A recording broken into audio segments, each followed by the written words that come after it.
Database లో డేటాని ఎలా స్టోర్ చేస్తాం. Welcome to D25 of my full stack developer journey. Database ని బ్యాక్ ఎండ్ అయితే కనెక్ట్ చేస్తాం. ఈ రోజు డేటాబేస్ లో డేటాని ఎలా స్టోర్ చేస్తానో చూపిస్తాను. మనం అయితే డేటా స్టోర్ చేయడానికి ఫస్ట్ అయితే కలెక్షన్స్ క్రియేట్ చేయాలి. మనకి మాంగోస్ అనే ప్యాకేజ్ స్కీమా అనే మెథడ్ ఉంటుంది. ఆ మెథడ్ తోని మనం అయితే కలెక్షన్స్ క్రియేట్ చేస్తాం. అండ్ మన MongoDB అట్లాస్ లో మన డేటా స్టోర్ అవుతుంది. ఇప్పుడు అది ఎలా చేయాలో అండ్ డేటా ఎక్కడ స్టోర్ అవుతుందో చూపిస్తాను చూడండి. ఫస్ట్ అయితే మనం అయితే ఒక ఫోల్డర్ క్రియేట్ చేసుకోవాలి మన రూట్ ఫోల్డర్ లో. అండ్ అందులో నేనైతే యూజర్స్ డాట్ చేసాను. అంటే ఇది మన కలెక్షన్ నేమ్. ఖచ్చితంగా ఇక్కడైతే సింగులర్ వాడదు, ప్లూరల్ వాడాలి. And first letter must be capital. And guys ఇది కోడ్. మనం అయితే ఫస్ట్ అయితే ఖచ్చితంగా మాంగోస్ ఇంపోర్ట్ చేసుకోవాలి. ఎందుకంటే మనకి స్కీమా అనే మెథడ్ మనకి మాంగోస్ ప్యాకేజీలోనే ఉంటుంది కాబట్టి. అండ్ నేను ఇక్కడైతే ఒక కొత్త కలెక్షన్ క్రియేట్ చేస్తున్నా with 2 documents, first name and last name. Type string required true పెట్టేప్పుడు ఖచ్చితంగా మనం ఈ ఫీల్డ్ అయితే ఫిల్ చేయాల్సిందే, లేకుంటే ఎర్రర్ వస్తుంది. అండ్ గైస్ నేను ఇక్కడ మన మోడల్ ని ఎక్స్పోర్ట్ చేసుకున్నాను. ఎందుకంటే మన తర్వాత దీన్ని కంట్రోల్ చేయాలి కాబట్టి, లైక్ డేటా స్టోర్ చేయడం కానీ డేటా రిట్రీవ్ చేస్తాం కాబట్టి మనం ఖచ్చితంగా మనం మోడల్ అయితే ఎక్స్పోర్ట్ చేసుకోవాలి. గైస్ ఇక్కడ లైన్ నెంబర్ 4 లో నేనైతే ఆ మోడల్ అయితే ఇంపోర్ట్ చేసుకున్నా. యూజర్స్ ఫ్రమ్ ఆ పాత్ లొకేషన్, ఫైల్ లొకేషన్ ఎక్కడ ఉందో. అండ్ ఇక్కడ లైన్ నెంబర్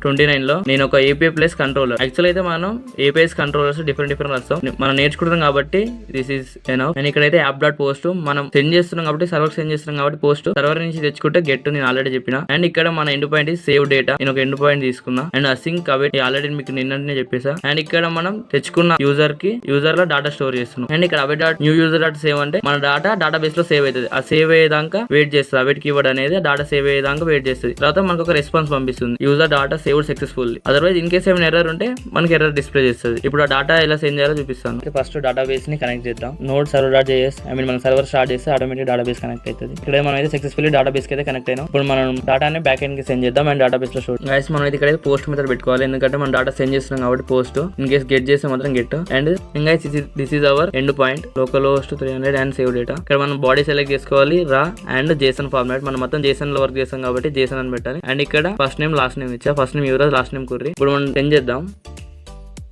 ఇక్కడైతే యూజర్ డేటా సేవ్డ్ సక్సెస్ఫుల్ అని మెసేజ్ వచ్చింది. ఇప్పుడు మన డేటాబేస్ లో ఎక్కడ స్టోర్ అయిందో చూద్దాం. MongoDB అట్లా ఓపెన్ చేసినాక ఇట్లా ఉంటుంది. ఇక్కడ బ్రోజ్ కలెక్షన్ అని క్లిక్ చేయండి. అండ్ ఇక్కడ లెఫ్ట్ సైడ్ లో మనకి క్లస్టర్ ఉంటుంది. క్లస్టర్ లోపల మన డేటాబేస్ ఉంటుంది. ఇక్కడ నా డేటాబేస్ నేమ్ YB. అండ్ ఇక్కడ యూజర్ చూద్దాం.